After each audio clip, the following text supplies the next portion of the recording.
మా అత్తమ్మ నుండి వచ్చింది, చేపల పులుసు పెడుతుంది మా అమ్మమ్మ స్టైల్లో, ఊరు స్టైల్ అనమాట చేపల పులుసు.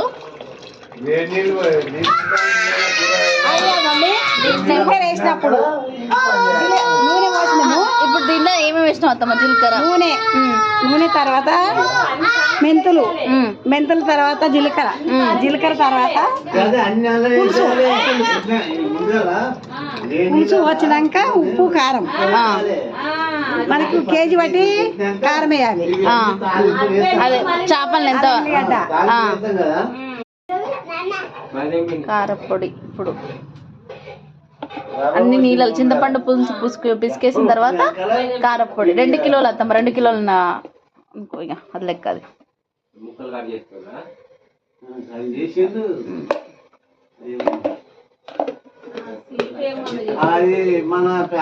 ఉప్పు మాత్రం కరెక్ట్గా ఉండాలండి పులుపుకిను పులుసు ముక్కకి.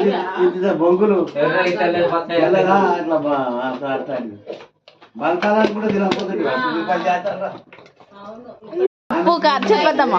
ఉప్పు కారము కరెక్ట్ ఉంటే 4 రోజులు ఉంటుంది. ఫ్రిడ్జ్ లో పెట్టకుండానే, ఏం ఫరక లేదు. చాలా నీట్ గా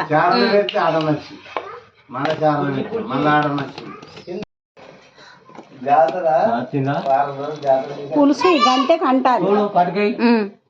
చిక్కదనం వస్తుంది. చిక్కగా అయిన తర్వాత ఈ ముక్క వేసినాక పోసినాక 10 నిమిషాలకు ముక్కలు వేసినాక 10 నిమిషాలకు దించేసేయాలి. ఎర్రగా ఉంది అత్తమ్మ, ఎర్రగానే ఉంటుంది మరి ఆ ముక్కలు వేస్తే.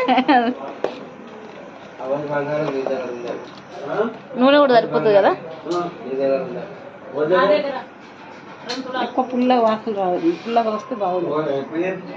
ఇప్పుడు వస్తలే పుల్లగా, ఇప్పుడు వచ్చింది. ఉప్పు కారం కరెక్ట్ అయిపోతే పొందదు అనమాట.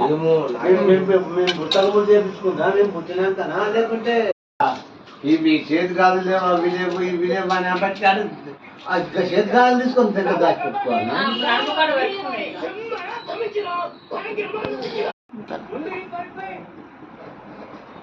చేపల పులుసు బాగా మసిలిన తర్వాత ముక్కలు వేసుకోవాలి.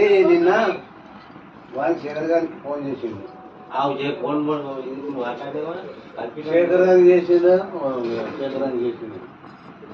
ఇప్పుడు ఎంతసేపు అత్తమ్మ? ఒక 10 నిమిషాలు 20 నిమిషాలు మరగలేదు. 20 నిమిషాలు టైం పడుతుంది.